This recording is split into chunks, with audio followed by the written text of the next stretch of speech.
Hello दोस्तों, nimble notes में आपका स्वागत है। आज हम भूगोल एनसीईआरटी क्लास 8 की फर्स्ट चैप्टर संसाधन के इम्पोर्टेंट टॉपिक को अच्छे से समझेंगे। तो चलिए इस चैप्टर के बारे में कुछ महत्वपूर्ण बातें जानते हैं। इस अध्याय में हम जानेंगे कि संसाधन किसे कहते हैं एवं पृथ्वी पर संसाधन असमान रूप से क्यों वितरित है। साथ ही साथ हम यह भी पढ़ेंगे कि संसाधन संरक्षण क्या है। अध्याय के अंत में हम मानव संसाधन तथा सतत पोषणीय विकास जैसे कुछ महत्वपूर्ण बिंदुओं के बारे में भी चर्चा करेंगे। इस चैप्टर का पहला टॉपिक है संसाधन। तो चलिए हम लोग इसके बारे में जानते हैं।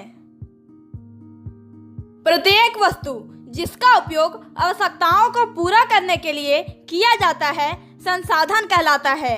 एक वस्तु अथवा पदार्थ की उपयोगिता ही उसे एक संसाधन बनाती है।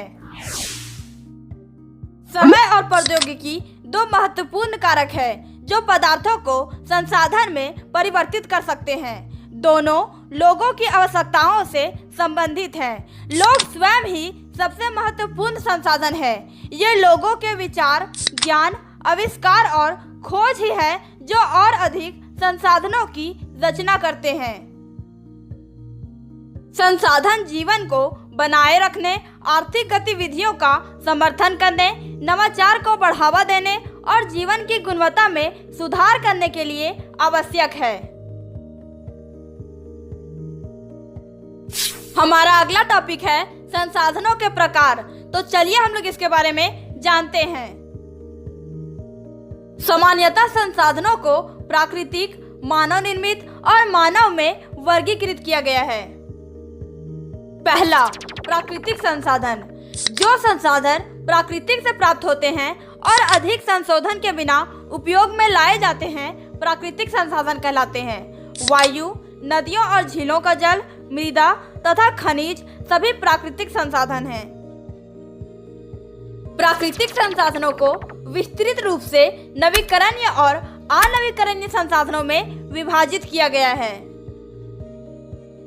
नवीकरणीय संसाधन वे संसाधन जो शीघ्रता से नवीकृत अथवा पुनः पूरित हो जाते हैं नवीकरणीय संसाधन कहलाते हैं। इनमें से कुछ असीमित है और उन पर मानवीय क्रियाओं का प्रभाव नहीं होता, जैसे सौर और पवन ऊर्जा। लेकिन फिर भी कुछ नवीकरणीय संसाधनों जैसे जल, मृदा और वन का लापरवाही से किया गया उपयोग उनके भंडार को प्रभावित कर सकता है। अनवीकरणीय संसाधन वे संसाधन जिनका भंडार सीमित है, भंडार के एक बार समाप्त होने के बाद उनके नवीकृत अथवा पुनः पूरित होने में हजारों वर्ष लग सकते हैं, अनवीकरणीय संसाधन कहलाते हैं, जैसे कोयला, पेट्रोलियम तथा प्राकृतिक गैस। प्राकृतिक संसाधनों का वितरण भूभाग, जलवायु, ऊंचाई जैसे अनेक भौतिक कारकों पर निर्भर करता है। पृथ्वी पर इन कारकों में विभिन्नता होने के कारण संसाधनों का वितरण असमान है। दूसरा, मानव निर्मित संसाधन। कभी कभी प्राकृतिक पदार्थ तब संसाधन बन जाते हैं जब उनका मूल रूप बदल दिया जाता है। लौह अयस्क उस समय तक संसाधन नहीं था जब तक लोगों ने उससे लोहा बनाना नहीं सीखा था।